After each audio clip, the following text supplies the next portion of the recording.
Estamos aqui para começar o nosso primeiro episódio do Pode Crescer. Estou aqui com a minha host convidada, a Mariana Costa, está aqui conosco. Mariana, se apresenta para nós. Olá, muito obrigada.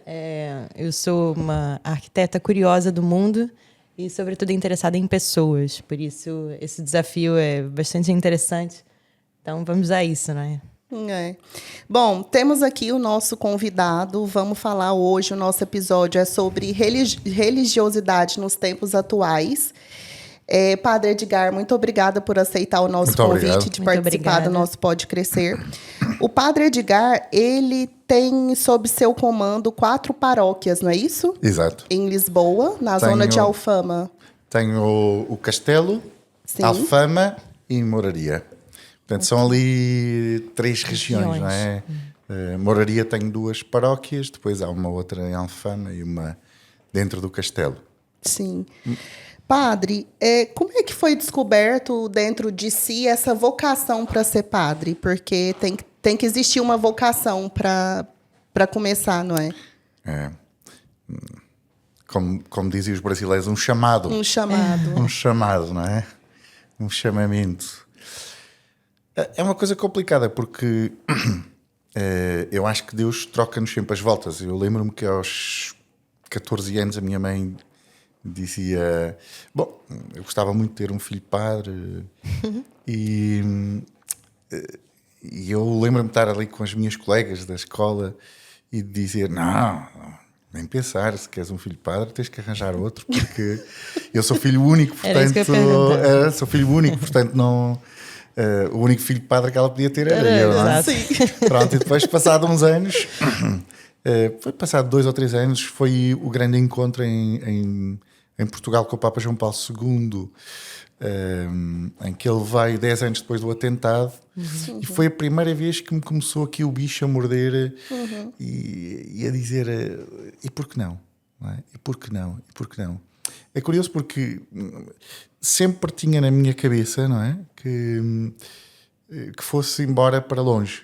Isto é, que fosse padre, mas não um padre de estar em paróquias ou assim, mas que fosse enviado para a África, para a América humanitárias, Latina. alguma coisa Exato. assim. Okay. Exato, porque nós crescemos, é curioso, ainda há tempo escrevia sobre isso, nós crescemos numa situação muito diferente daquela que temos hoje, não é? Eu lembro-me quando era miúdo, de se fazer aquela música We Are The World, não é?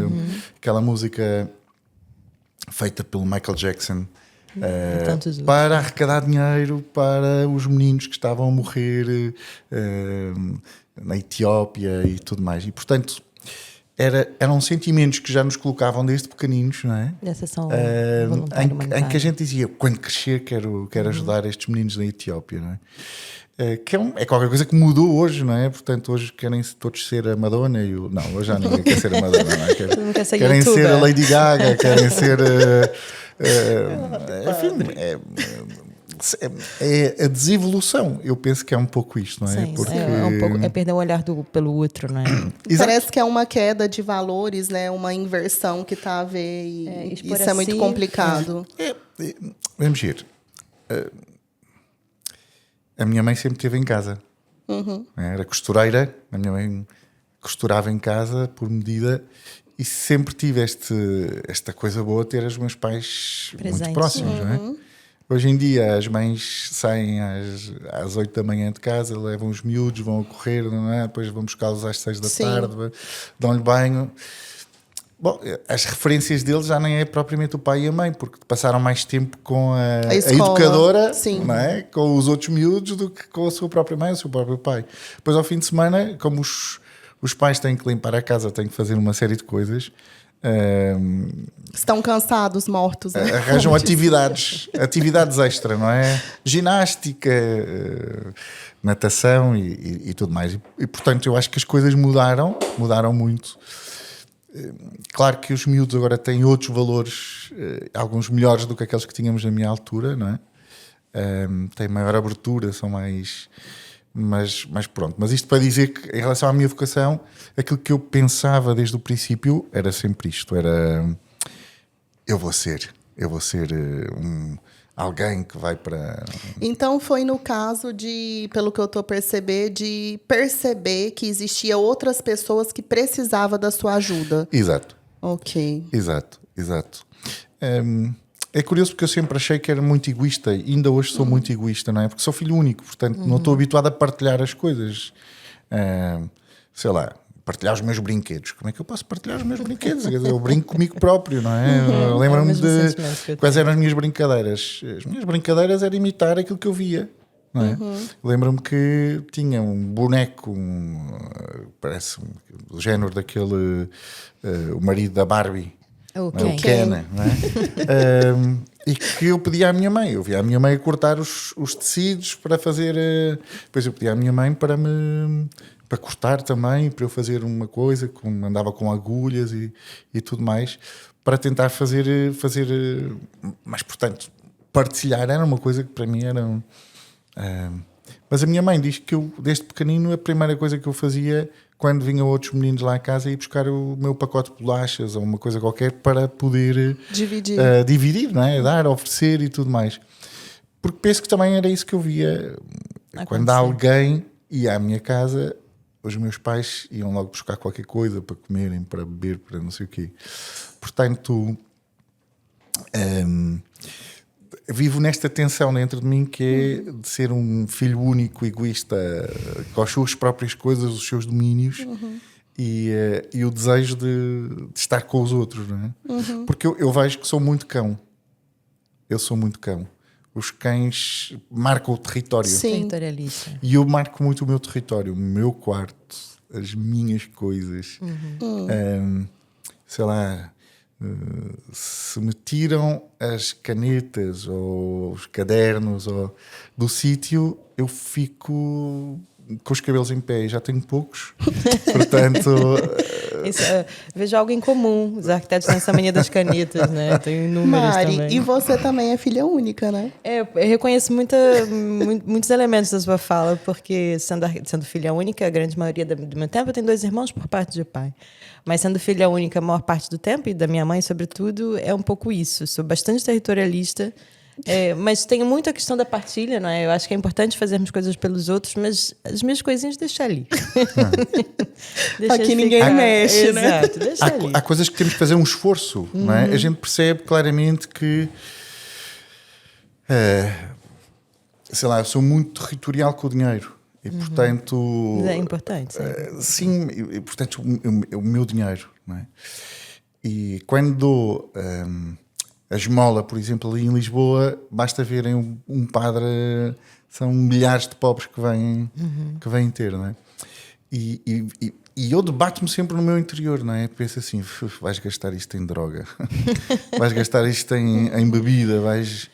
Padre, eu imagino ali na zona da Mouraria, que é bem complicado nesse sentido, não é?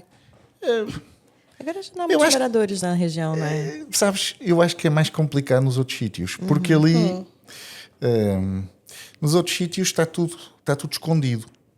As pessoas fazem um teatro, não é? Sim. Ali na Mouraria não. Quer dizer, as pessoas quando se chateiam gritam umas com as outras, mandam uns tiros. Bom, agora já há muito tempo que não há tiros. Graças a Deus. Relaxa todo mundo, né? Mas pronto, Já a gente extravasou. chateia-se e já está. Os homens quando se chateiam uns com os outros andam à tareia, mas ao outro dia já estão a beber umas cervejas. As São pessoas são mais prostitutas. genuínas, não é? Porque não têm que defender. Não têm que se defender a si próprios. Portanto, são prostitutas, são traficantes. São drogados. Portanto, socialmente é muito interessante trabalhar, porque não precisamos de andar ali a escavar dentro da pessoa o que é que está, o que é que não está, o que é que deixa de estar. E, portanto, eles são muito mais transparentes. Claro, depois têm outras situações mais complicadas, não é? Depois há uma parte muito grande da Mouraria que está muito... não encontro a palavra, mas é muito colonizada, muito habitada. Pelos estrangeiros, não é? É a tal da gentrificação. Ela sempre esteve, não é? Porque por exemplo, muitos dos indianos que nós encontramos são indianos que não são indianos. Portanto, a rua... Já são descendentes? Não. Okay. São indianos que vieram de Moçambique. Portanto, quando em Moçambique, quando deixámos Moçambique, muitos destes indianos, ismaelitas, por exemplo, alguns não apenas ismaelitas, mas também de outros credos, vieram para Portugal com os portugueses. Bom, na altura eram todos portugueses mesmo de Moçambique, não é? E, portanto estes homens, que eram homens, muitos deles eram homens de negócios, vieram para cá, estas famílias vieram para cá connosco. Portanto, quer dizer que desde os anos 70 que já existe uma comunidade grande de pessoas indianas ou da ascendência indiana, mas que são moçambicanos. Depois da gente for ver no passaporte. Moçambicanos, mas de origem são portugueses, não é? São portugueses. Nessa altura já eram portugueses? Já eram portugueses. Foi dado a escolher na altura, não é? Mas eu penso que muitos deles ficaram moçambicanos. Aliás, muitos portugueses ainda hoje têm... A dupla cidadania. Não, têm no bilhete de identidade Lourenço Marques. Ok. Portanto, porque nasceram lá, Sim, não é? Nasceram lá E acabaram por optar por... E, portanto, já tradicionalmente nas últimas décadas, desde os anos 70, existe uma comunidade muito grande. Depois, nos últimos 20 anos, a maior comunidade que existe ali é a comunidade do Bangladesh, não é? Que é aquela comunidade que quer agora fazer a mesquita. E depois existe uma comunidade também grande de chineses. Eu penso que agora a igreja deles passou um pouco mais para cima da Rua da Palma, mas tinha uma igreja evangélica só de chineses, que é uma coisa curiosíssima. Interessante. Era. Portanto, é uma comunidade chinesa, é uma comunidade de indianos, Bangladesh, Nepal, alguma coisa, não muito. Mas pronto, o que é curioso é que às vezes as pessoas acham, porque são tudo pessoas tão diferentes, mas habitualmente, não digo que seja regra, mas habitualmente as pessoas dão-se bem, não é? Há uma boa convivência entre as pessoas ali. Não há aqueles problemas. O problema da moraria é a droga. Ponto final, não é? Eu costumo dizer que tenho mais paroquianos na prisão do que na missa. Não é? Portanto, há mais gente na prisão. Deve ter talvez uns 50 presos. Que são da região. São de lá. São de lá. Temos aqui uma outra pergunta, né, Mari? Que eu acho que é uma pergunta de peso aqui. Ser um sacerdote é um exemplo a ser seguido pelas gerações. Isso, para o padre Edgar, é um peso ou é um alívio? Essa pergunta é difícil. Pois, eu imaginei. Essa pergunta é muito difícil. Se é um peso, eu acho que neste momento ser padre é um peso sempre, porque tudo o que eu faça ou não faça está a ser escrutinado.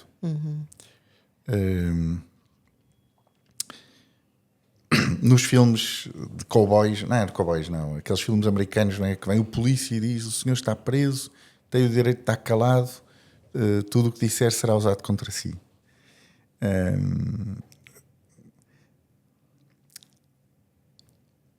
Exato.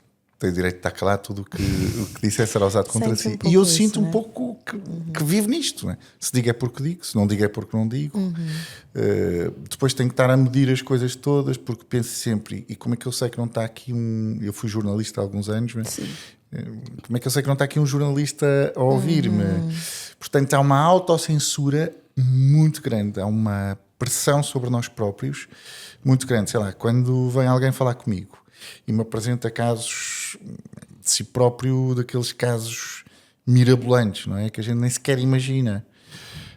Às vezes eu penso, como é que eu sei que não me estão a experimentar? Como é que eu sei que não me estão a experimentar? Como é que eu sei que isto... sempre aquele conflito, né? Deve ser bem difícil. É um conflito interior enorme.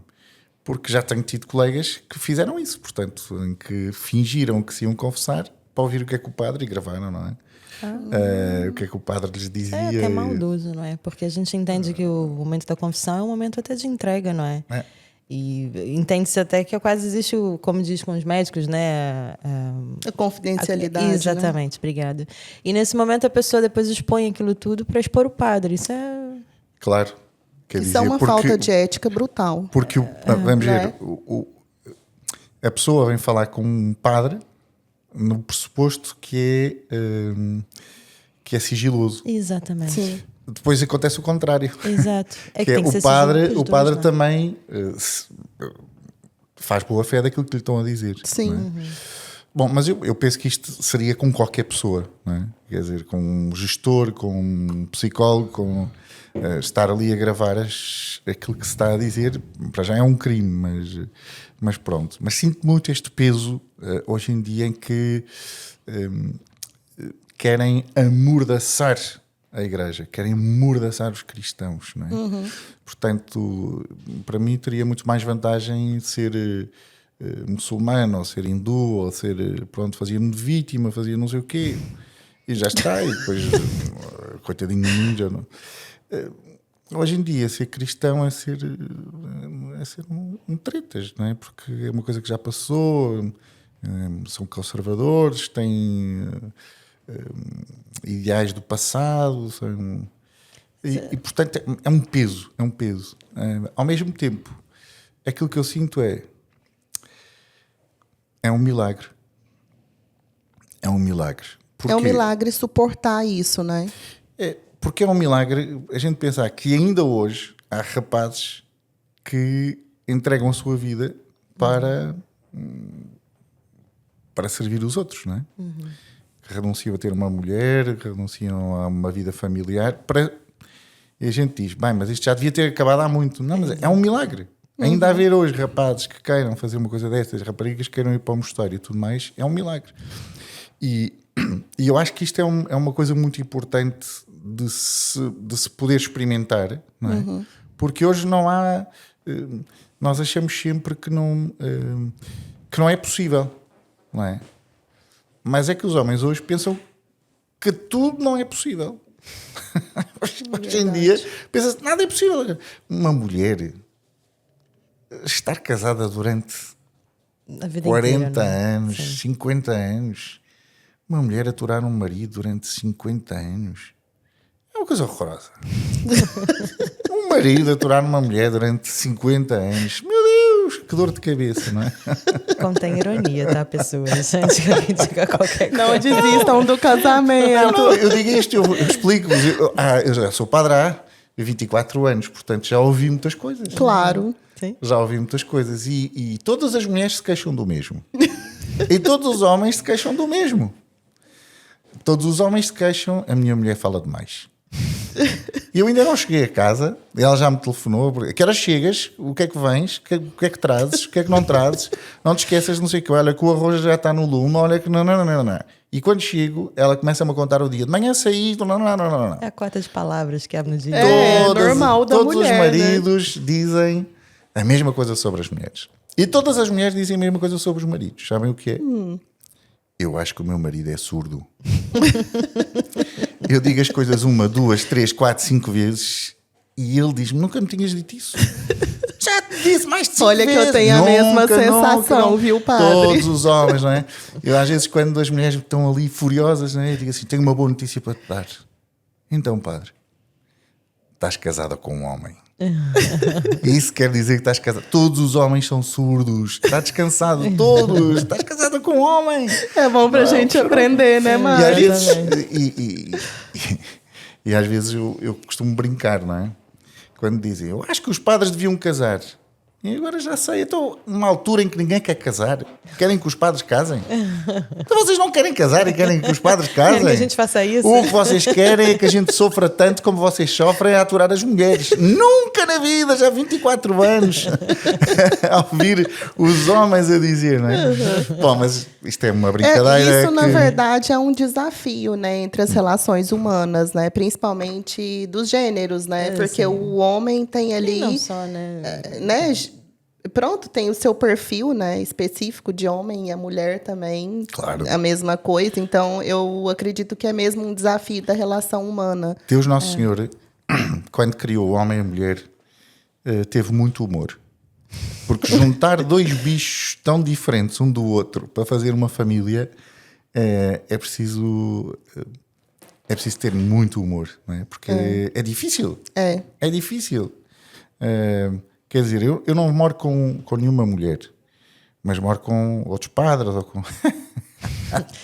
Há dias que me apetece pegar no taco de basquetebol e me mandar, não é? E a começar pela cozinha.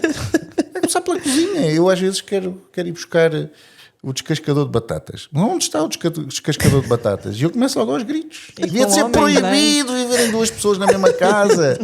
E com homens que não acham nada. Né? São homens, não é? Não, e que não acham nada, não é? Nada, os homens não acham nada. A convivência nessa casa. Sim, mas é que vem um e mete aqui, depois vem outro e mete lá. Se calhar deveria ser um reality show, né? Sim. Dos padres a conviver junto. Um Big Brother daqueles, né? Não vamos dar ideia, vamos já patentear essa ideia. Muito bom. Padre, olha, trabalhar com pessoas tem os seus desafios. Quais são os maiores desafios de um sacerdote da Igreja de Cristo na Terra a trabalhar com pessoas? Falo com os fiéis da igreja mesmo. Trabalhar com os fiéis é simples. Trabalhar com os infiéis é um bocadinho mais complicado. Tem essa separação. Porque há sempre esta desconfiança. O que é que o padre quer? Não quer nada, só quer beber um copo. Não quer nada. Mas o que é que o padre quer? Nada, não quero nada. Quero beber um copo contigo, saber se estás bem, quem é que és tu, de onde é que vens, para onde é que vais. Porque há sempre esta sensação de que o padre está sempre a trabalhar. E nunca as pessoas nunca se distanciam desta ideia de que a gente não trabalha. Que também há um lado de social, não no sentido de serviço social, mas do seu social, não é? De você também interagir. Claro. E acima de tudo, eu acho que o maior desafio como padre é viver. É viver, não é? Quer dizer, se eu meto aqui o modo evangelizador de todas as almas, crentes, descrentes e não sei o quê, primeiro é um trabalho enorme. É uma coisa que eu não gosto, que eu sou um preguiçoso de primeira. Mas acima de tudo, as pessoas deixam de ter a vontade para viverem comigo. E para quando chega o momento certo, elas poderem dizer: Padre, eu preciso de ajuda. Não é? Portanto, eu penso que a gente trabalhar com pessoas é a coisa mais desafiante do mundo. E vocês, enfim, quando um dia me visitarem lá naquelas paróquias, vão ver. Eu Socorro, tenho uma capela com 6 pessoas. Outra capela, outra igreja, tenho umas 12, 14. No Castelo deve ter umas 8, 9. São Tiago deve ter umas 3, 4. São Cristóvão também umas 15. Portanto, eu dentro da igreja tenho muito pouca gente. Muito pouca gente.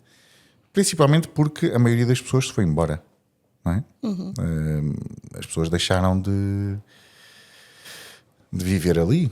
O Castelo há 20 anos, não é? Quando tu vieste para cá, há 20 anos provavelmente foste ao Castelo, estava cheio de comunidade, não é? De exatamente. Locais, não é? Hoje vivem 50 pessoas. Pois. Não é? Portanto, todo o tecido social ali mudou. Ora, o meu maior desafio é isto: viver no meio das pessoas, estar no meio, não é? As pessoas verem o padre a ir às compras, a ir comprar pão. Parece que é estranho, né?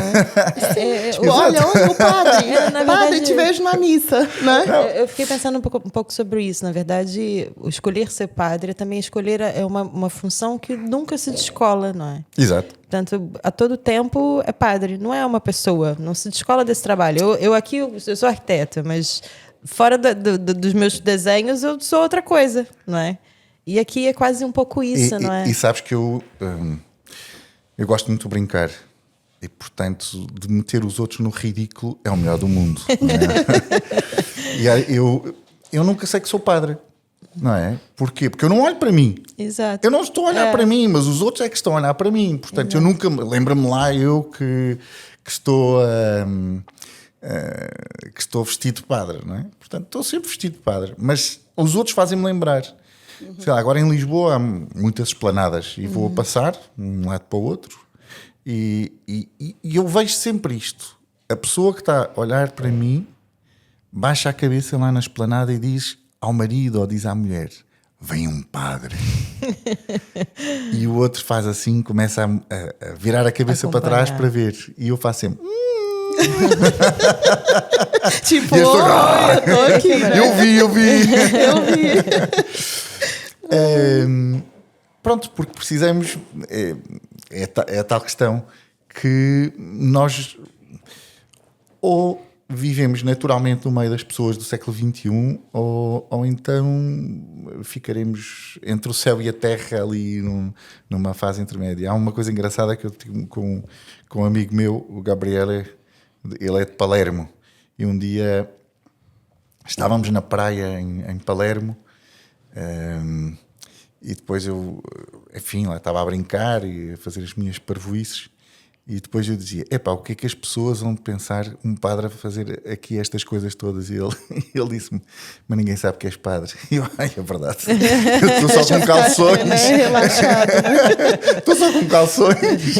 Mas, portanto, não há um modo para se ligar ou desligar. Não é? Exato. Portanto, como padre, não tenho um modo. Eu vou-me ligar, eu vou-me desligar, eu vou... e isso faz com que eu possa ter muita liberdade depois onde vou, onde falo. É verdade que eu também sou um pouco... a minha avó dizia, enxertado em corno de cabra. Sou... Enxertado em corno de cabra. É um enxerto que se faz, não é? Sim. Enxertado. De certeza que houve aqui uma cabra que está no teu sangue. És enxertado em corno de cabra. Porquê? Porque se aparece alguém nas minhas paróquias novo, eu vou ver quem é que é esta pessoa, quem é aquele rapaz, quem é aquela rapariga, quem é aquela mulher, quem é aquele homem, onde é que vivem, o que é que fazem, com quem é que estão. Portanto, faço um estilo Inquisição, um inquérito enorme. O que não é? eu acho normal, né? Sim. Sim, porque conhece muito bem também o seu... A ovelha, né? É quem está ali presente, não é? Portanto, é importante entender o porquê o outro também vem, né? É. As ovelhas, como dizia um padre velho que já morreu, os outros perguntavam, como é que estão as tuas ovelhas? E ele dizia, estão ovelhas, ó jovens e ó cabras. Ai, padre. Nós temos aqui também uma outra questão que eu acho que é também um bocadinho complexa. Padre, conta-nos o segredo de como a gente se afasta do pecado e como a gente faz ali para ter aquela vida espiritual mais contínua, com leitura da Bíblia, sempre ir à igreja e ter ali uma comunicação ali, um canal, né, de comunicação com Deus. Como é que se afasta do pecado? Não afasta. Ninguém se consegue afastar do pecado. O pecado é bom. Nós gostamos de pecar. Sim, pois. E ainda bem que pecamos. Ainda bem. Porque eu tenho muito medo das pessoas que não pecam. Tenho muito medo das pessoas perfeitas. Sim. Porque as pessoas perfeitas habitualmente são arrogantes, insuportáveis. Ninguém as consegue aturar. Porque julgam tudo e todos à volta, não é? Julgam tudo e todos à sua volta. O que também é um pecado, não é? É o maior de todos. É o orgulho. É o orgulho. Nunca se vergam, nunca pedem perdão, nunca perdoam, nunca... Porque acham que têm todos os direitos. Por isso eu, muitas vezes, digo nas minhas missas, nas homilias, digo, as pessoas perfeitas deviam estar presas. São um perigo para nós. E uma das coisas que nós experimentamos no pecado é isto. É humildade. Porque a gente gostava diante dos outros de ser maravilhosos, de ser queridos, de ser amorosos, não é? Mas na realidade o pecado é uma coisa que nos torna evidente, não é? Sei lá, vamos ver aqui um dos pecados que eu mais gosto. A ira. A gente consegue esconder todos os pecados. Mas quando temos o pecado da ira, toda a gente olha para nós e diz: ui, o padre está-se a irritar. Está-se a irritar. E eu estou a sentir o sangue a subir pela cabeça acima e estou a dizer: não te enerves, não te enerves, não te enerves, não te enerves. Pronto. Tá ali. Até que a gente explode. Não é? Explode. E só há uma solução, é pedir perdão a seguir, não é?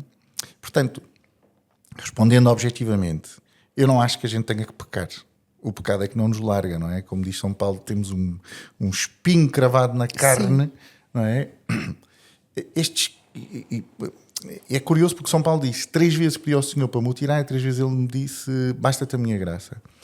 Porque nós temos muitas vezes a noção de que o cristianismo é um moralismo kantiano. Isto é, temos que nos portar bem, ser bonzinhos, ser amorosos para com toda a gente.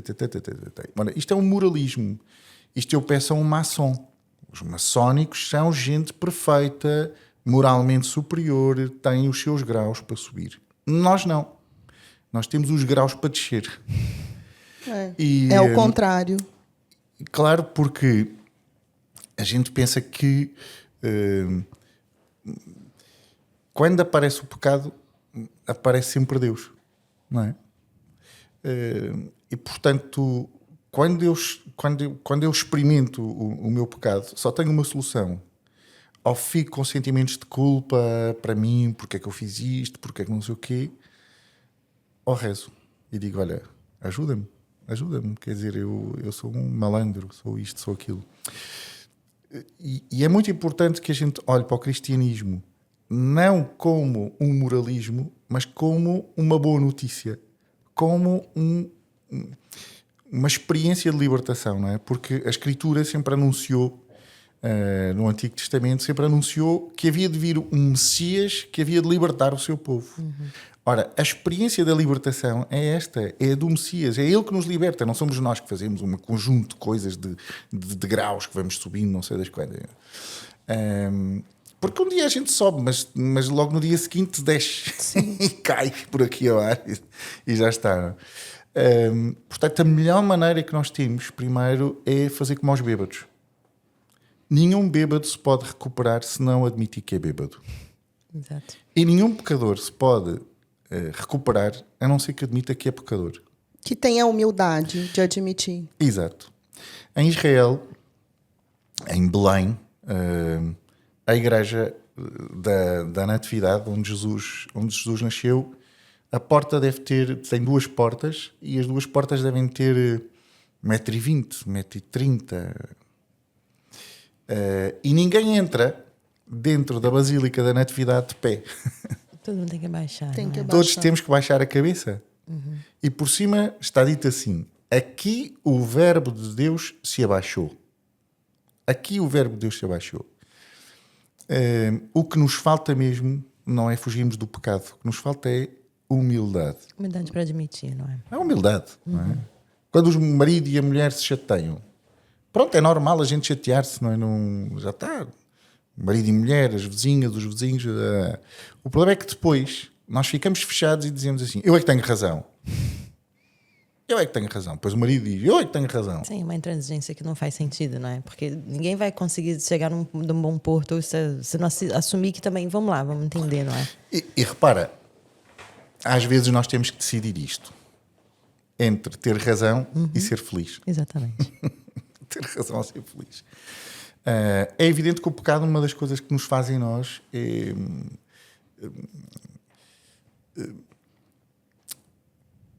vai-nos, como um cancro, vai-nos desfazendo as nossas células, vai-nos desligando de nós próprios. E isso é um problema que precisamos depois de reencontrar a forma de reunir todo o nosso corpo, a nossa alma. Mas isso seria através da comunhão com Deus. Isto é o Espírito que tem o poder de o fazer. Ou a gente acredita que Deus existe, não é? Ou não. Nenhum dos mortos de lá saiu, a não ser Jesus Cristo, que por ação do Espírito Santo ressuscitou dos mortos. E pode ressuscitar dos mortos quem escuta a pregação. E isto é importantíssimo a gente dizê-lo, porque a certa altura os jovens, os pais metem, tu tens que portar bem, tens de ser um querido, tens que não sei o quê, tens que não sei o que mais. Mas ele, o miúdo, para se portar bem, tem que pedir o Espírito Santo. Ponto final. Porque a nossa natureza está corrompida. Sim. A nossa natureza está corrompida. E esta questão de estar corrompida não é que a gente seja pessoas más, não é? Quer dizer, São Paulo diz isso. Eu quero fazer o bem, mas é o mal que se me apresenta. Eu faço o mal que não quero e o bem que quero fazer não faço. Ora, se eu faço o mal que não quero e o bem que quero não faço, então já não sou eu que faço, mas o pecado que habita em mim. E isto, a gente tem claro no cristianismo que é Deus quem nos vai mudando o coração, ou então vamos cair no ridículo, não é? Que é o ridículo muitas vezes do moralismo, em que temos que dar uma esmolazinha, que temos que fazer não sei o quê, que temos que ser bonzinhos. Isso é muito perigoso. Porque a gente pode dizer assim, bem, temos que ser bons. Mas porquê é que temos de ser bons? Porquê que temos de ser bons? Então, mas um ateu não tem que ser bom? Não há ateus muito melhores do que eu? Sem dúvida. Sem dúvida que há ateus muito melhores do que eu. Não há hindus muito melhores, não há... Porque aquilo que nos define enquanto cristãos não é propriamente a bondade, mas a bondade de Deus. O reconhecimento dessa bondade. Mais do que isso, o poder que a bondade de Deus tem, que nos procura constantemente para nos recuperar, ressuscitar. Não é? Deixem-me só contar uma história, porque eu acho que é as histórias mais curiosas da Sagrada Escritura. A Sagrada Escritura tem histórias paradigmáticas, tem histórias que falam de nós, não é? Mas Deus quis libertar o povo depois de 400 anos que estava escravo no Egito. Mas tinha um problema. Ele estava escravo e mandou Moisés, que ainda por cima era gago. E quando manda Moisés, Deus diz a Moisés para ir ter com o faraó para deixar partir o povo. E há 10 pragas. E a gente diz, mas porquê 10 pragas? Se Deus criou o mundo com uma só palavra, faça-se a luz, e a luz apareceu, porquê 10 pragas? E ainda por cima é uma estupidez, porque Moisés diz ao faraó, deixa partir o meu povo. O faraó muitas vezes diz, está bem. Mas depois diz a Escritura que Deus endureceu o coração do faraó e não deixou partir o povo. Mas espera aí, mas o que é que Deus quer? O que é que Deus quer? Verdade. Quer que o povo seja livre ou quer que o povo seja escravo? Porque se quer que o povo seja livre, porque é que endurece o coração do faraó e não deixa partir o povo? E ao final das 10, lá foram, não é? Depois a seguir, o Mar Morto. Mas como é que a gente vai passar o Mar Morto? E olham para trás e veem o exército do faraó que vem atrás deles. E esta é a situação de vida que muitas vezes nos encontramos, porque algumas vezes encontramos nesta situação. Eu para a frente não posso andar e para trás já não posso voltar. Portanto, sentimos como presos naquela situação, não é? Não dá. E algumas vezes temos a perfeita noção, ou Deus abre as águas à nossa frente para nos salvar, ou vamos-nos afogar ou ficar debaixo de uma espada do faraó, do exército do faraó. E porquê é que Deus não resolveu logo tudo na primeira praga? Porquê é que Deus não resolveu tudo na primeira praga? Porquê é que foi preciso aquilo? Porquê é que foi preciso 40 anos no deserto e depois o maná e depois a seguir a carne? Não. Eu penso que era um livro de Deuteronômio, há uma coisa que Deus diz muito curiosa, porque Deus diz, quando o povo diz, queremos carne, já não estamos fartos de pão, queremos carne, e Deus diz, hei de vos dar carne que vos há de sair carne pelo nariz. E depois era água, e depois andavam sempre a renhosar com Deus. E é curioso isto. Deus podia ter logo feito um percurso normal. Quer dizer, do Egito até à Terra Santa é apenas uma fronteira. A pé do Cairo lá, serão 15 dias, 3 semanas a pé. Talvez. Não é, se calhar nem tanto. Então porquê é que aconteceu aquilo tudo? É que este povo é tão orgulhoso, tão orgulhoso, tão orgulhoso, que se Moisés tivesse dito, deixa partir o meu povo, e o povo tivesse ido e em 15 dias tivessem chegado à Terra Santa, o povo hoje dizia assim: conseguimos. Conseguimos. Mas hoje o povo de Israel diz, os nossos pais, e dizem aos filhos, não é? Os nossos pais eram arameus errantes e Deus os libertou com mão forte e braço poderoso.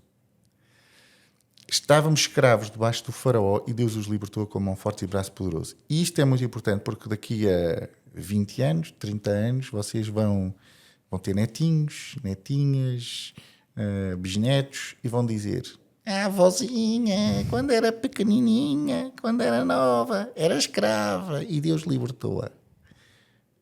Porque precisamos de meter a ação da bondade em Deus e não em nós. Não é? Em Deus e não em nós. Porque aquilo que o mundo nos critica é uma coisa verdadeira.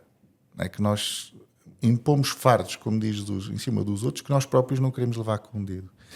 E temos sempre o mesmo problema. Porque se reduzimos o cristianismo ao moralismo, então os cristãos têm que ser um exemplo, têm que ser maravilhosos, têm que ser... E não somos. Nós só somos bons numa coisa: a pecar. E alguns nem para pecar prestam. Alguns nem para pecar prestam. Padre, nós temos aqui uma outra questão.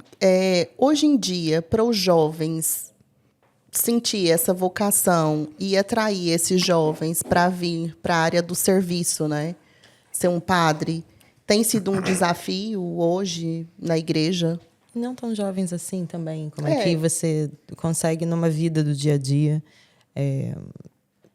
também se dedicar à religiosidade, não é? Eu acho que há muitos jovens que rezam muito mais do que eu. Porque nós vivemos um momento de material, não é? Tudo que é material, tudo. E a certa altura já estamos fartos do que é material. É verdade. Porque já estamos saciados de tudo. Já comemos, já bebemos, já fomos para a cama tudo muito com mais mulheres, fácil, né? com homens, com periquitos, com periquitas, não importa. Não. Já fizemos de tudo que podíamos imaginar, não é? Mas o buraco negro continua cá dentro. Não é? Não preenche. O buraco negro continua cá dentro. E, portanto, por mais garrafas de whisky que a gente beba, o buraco continua cá. Por mais comida, por mais dinheiro. Nós nunca temos... O dinheiro nunca é suficiente, não é? Às vezes as pessoas dizem: senhor padre, isto a vida está tão difícil. Difícil estava a vida da minha avó. Difícil estava a vida da minha avó, que tinha que cortar uma sardinha para ela, para o irmão e para o outro irmão. Comia uma sardinha para 3. Isso é que era difícil. Difícil estava a vida da minha bisavó, que trabalhou desde os 10 anos ou menos, não é? A guardar cabras e não sei o que mais, e no campo, e teve que trabalhar desde que nasceu até que morreu. Não havia segurança social. Exato. E nós hoje queixamos-nos sempre de barriga cheia, porque queremos sempre ter mais e mais e mais. É essa idealização também da internet, que existe demais. Também. Não é? E, portanto, o que vai acontecer no futuro, que é aquilo que já se começa a aparecer um pouco, não é? É que as pessoas procuram uma parte interior e espiritual que está mutilada da vida das crianças. A maior mutilação da vida das crianças é, sem dúvida, a vida espiritual, a vida interior. É um dos pilares importantes, né? A vida espiritual. Não tem o ser humano sem a vida espiritual. É um bocado complicado também. Há uma entrevista que eu vi do padre, acho que foi na TV, que diz exatamente sobre isso, né? Que a função da religião é colocar dentro de nós, né? Se pensarmos... o Papa Bento XVI, num livro, Introdução ao Cristianismo, dizia uma coisa curiosa, que era: os nossos sentidos estão todos virados para fora. Estão todos virados para fora. Portanto, é ver, é ouvir, é cheirar, é saborear, é tocar, não é? Esses são os nossos sentidos que estão virados para fora. E, portanto, há como que uma atração, não é? Um centro de gravidade de dentro para fora. E o que é a fé? A fé é lutar contra a gravidade. É de fora para dentro, não é? Porque o mundo que temos cá dentro é tão grande como o mundo cá fora ou maior, não é? Eu, fisicamente, só posso estar aqui. Mas no meu interior consigo estar aqui, exatamente, na Índia, em vários lugares. não é? Portanto, dentro tenho um mundo enorme. Um mundo enorme. Posso lembrar-me da minha avó, posso rezar por ela, posso estar com ela. Já morreu há 11 anos. Portanto, o mundo interior é algo importante. E São Paulo diz que existe espírito, alma e corpo. Quanto ao espírito, quanto à alma, quando temos doenças da alma, vamos ao psicólogo, psiquiatra, neurologista, e, portanto, vemos as doenças da alma. Quando temos um problema no corpo, vamos ao médico. Vamos ao médico. E o médico trata do corpo. E, portanto, por isso existem doenças psicossomáticas, porque a palavra alma em grego diz-se psique. Aí vem a psicologia. Do corpo diz-se soma. Portanto, há doenças psicossomáticas. O soma, que é a carne, que é a carne. E depois existe o espírito. Espírito, alma e corpo. Que é, no fundo, aquele que faz ligar a alma ao corpo. No fundo, esta vida espiritual é que faz a união connosco entre o corpo e a alma. Porque São Paulo diz que a carne tem desejos contrários aos desejos do espírito, não é? E, portanto, divide-nos. Está-nos sempre a dividir. Sempre a dividir.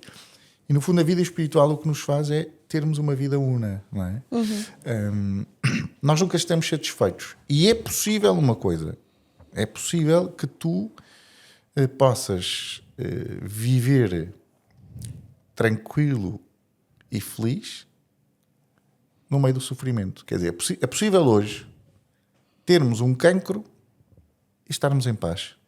É possível hoje não ter dinheiro e estar em paz. O povo costuma dizer: como é que a senhora está? Desde que haja dinheiro e saúde está tudo bem. Não está bem independente. Eu conheço muita gente cheia de saúde e que não está bem. Eu conheço muita gente cheia de dinheiro e que não está bem. Exatamente. Quem tem dinheiro e saúde pode estar, pode, mas pode não estar. Agora, quando a gente olha para a cruz, o que é que vê?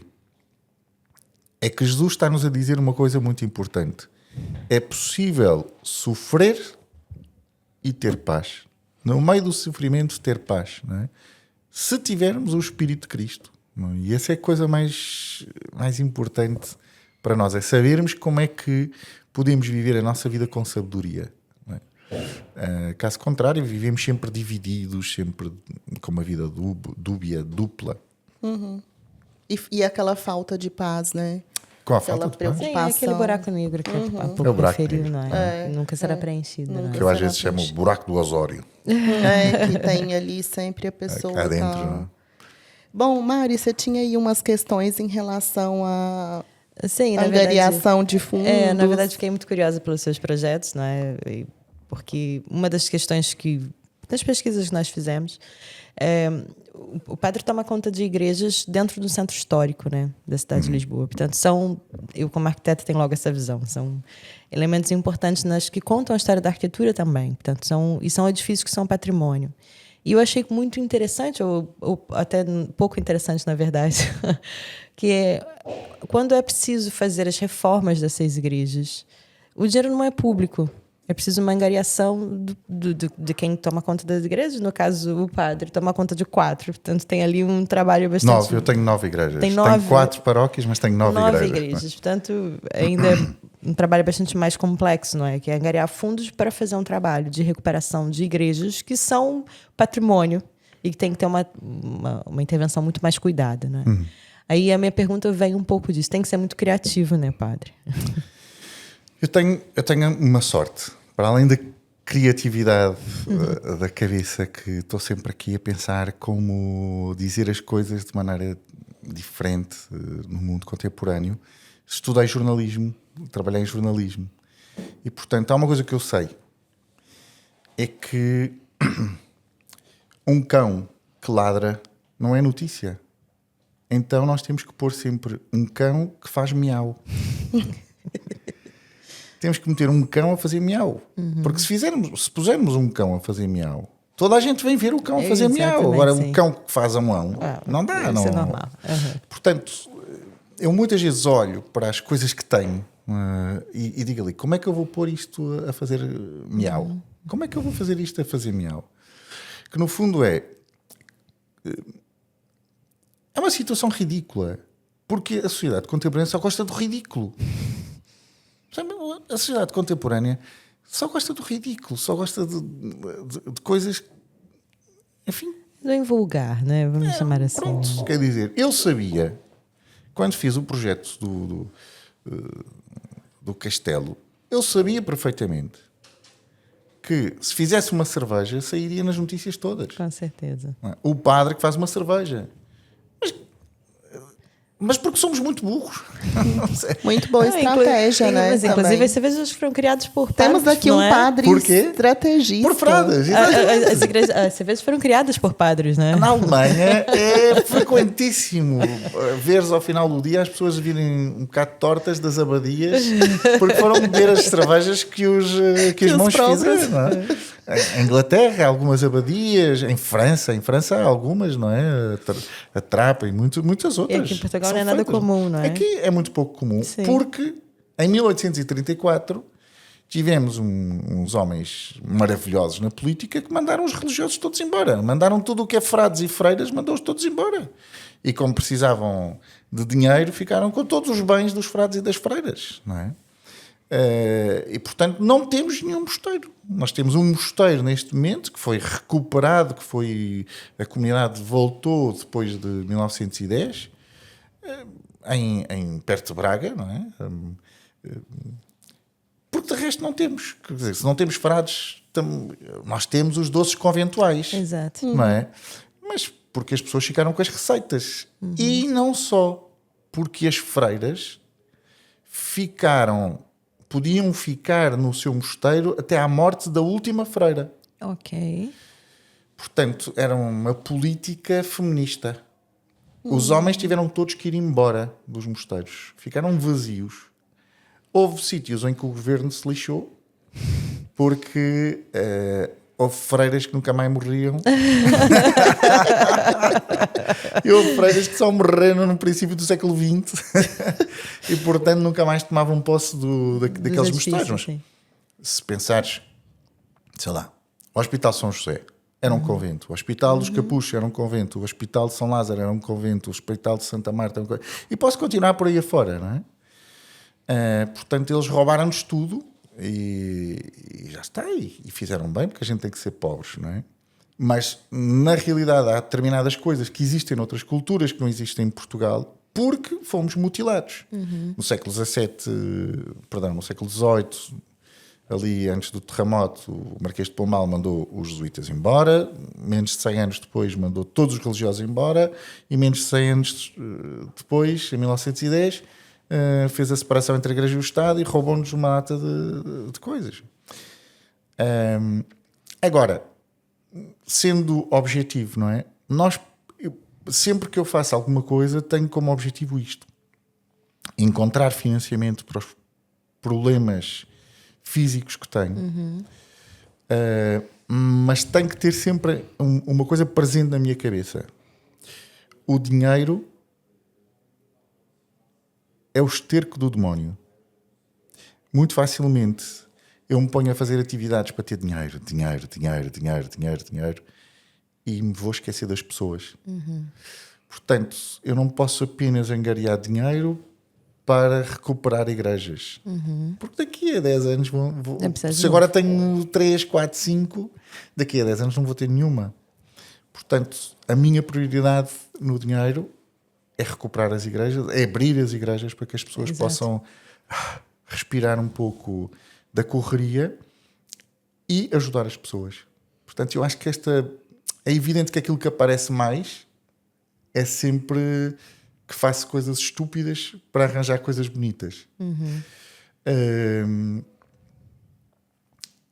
Mas depois, por trás disto, há uma vida, não é? Há um pobre que precisa, outro Exatamente, pobre com que as ações sociais da igreja, não é? E, portanto, isso é uma das coisas que está dependente de mim, não é? Porque quero controlar, mas tem sempre a função social do dinheiro, que esse é algo importante. Sei lá, o projeto que eu fiz em São Cristóvão. Sim, que eram das madeiras, não é? Das telhas. Exatamente. Das telhas. Portanto, o que é que eu fiz? Pus a igreja à venda e, portanto, cada pessoa é dona de uma telha. Ia lá, dava-me 20 euros. Legal. Eu dava uma telha para as pessoas assinarem, Muito escreverem. criativo, muito criativo. Houve pessoas que foram lá todos os meses, não é? Aquelas mais velhinhas recebiam, iam lá todos os meses. E colocavam sua telha, assinavam Com sua o nome telha. de um filho. Não é? Houve uma que ao final de uns meses começou a chorar. E a gente perguntou o que é que se passava e ela disse: este filho morreu. Este filho já morreu. Mas daqui a 100 anos, quando o próximo padre for mudar o telhado, vai encontrar em cada uma das telhas nomes.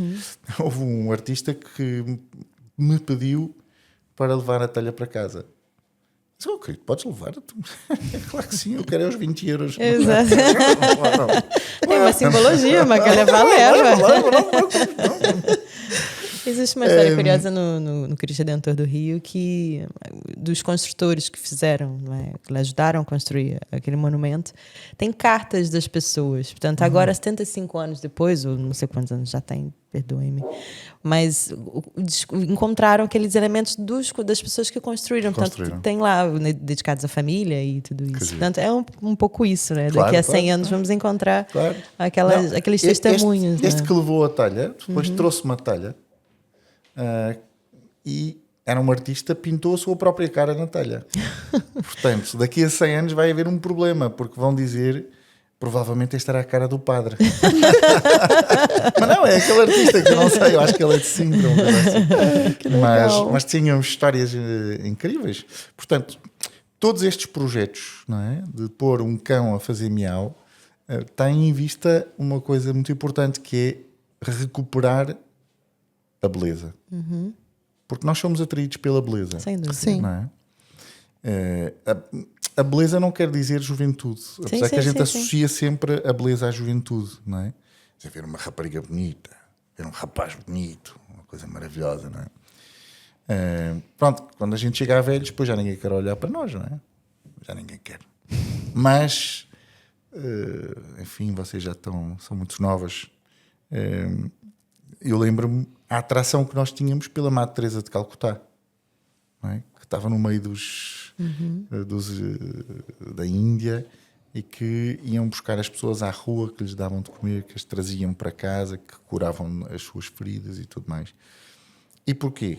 Porque a Madre Teresa fosse uma mulher bonita, não, é que a beleza dela vinha-lhe de dentro. Exatamente. Não é? Era uma velha cheia de rugas, pequenita e tal, uma fraca figura, não é?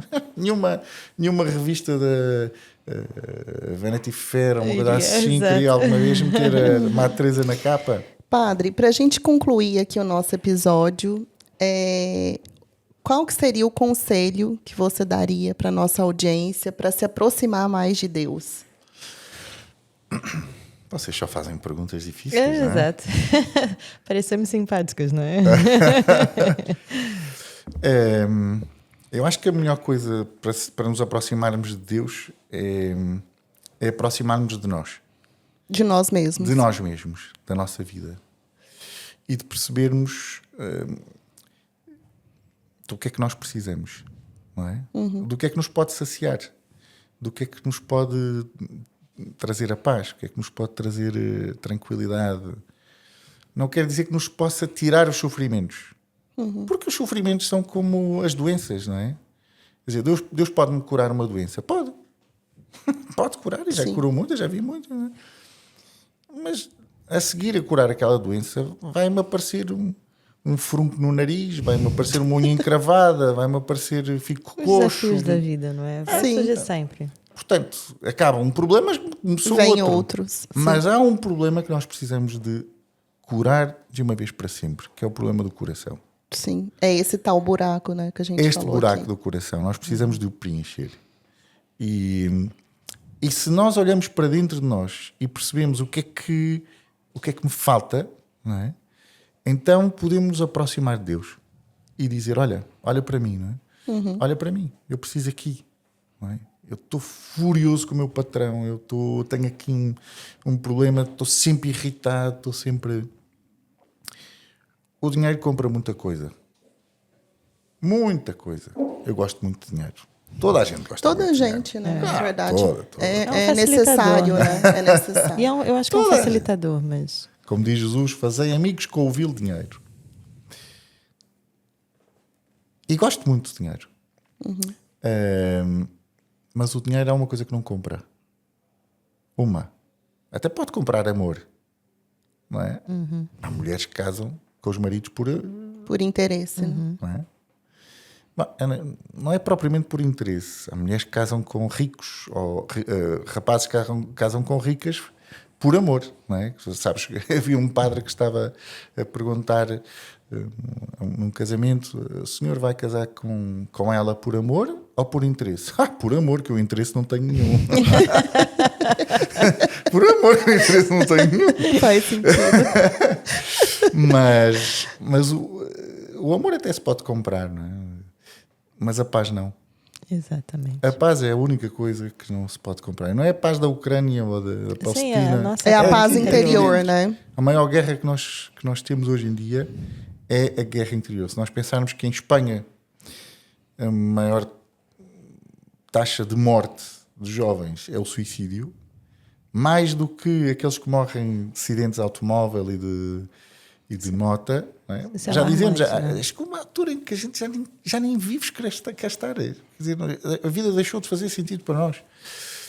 E, portanto, ou a gente resolve o buraco que nos dê a paz, não é? Em que deixamos de estar na sociedade perfeita, em que tudo é bom, tudo é perfeito, tudo é maravilhoso, tudo corre bem, tudo não sei o quê. Porque depois a nossa vida não é assim. Não é, a realidade é outra. Ou preparamos os miúdos para sofrerem, ou então eles vão sofrer de uma vez por todas e fazer sofrer todos os outros. Não é? Mas é muito importante que a gente tenha esperança de que o problema que temos no coração um dia se vai curar. E isso é através de muita busca, muita reflexão interior, muito autoconhecimento também, né? A gente acaba também por inserir um pouco também de psicologia também, que é a questão do autoconhecimento. É o principal. E eu também penso que isso também vem um bocado também da religião. A espiritualidade é muito importante na vida do ser humano, né? Senão, como o padre referiu aqui, a gente está sempre em busca de algo e é o tal buraco que a gente nunca consegue resolver dentro de si, do nosso interior. Bom, o nosso episódio chega aqui ao fim. Quero agradecer ao padre Edgar por ter aceitado o nosso convite, por estar aqui conosco, né, por ter reservado esse tempo, né, na sua agenda para estar aqui conosco.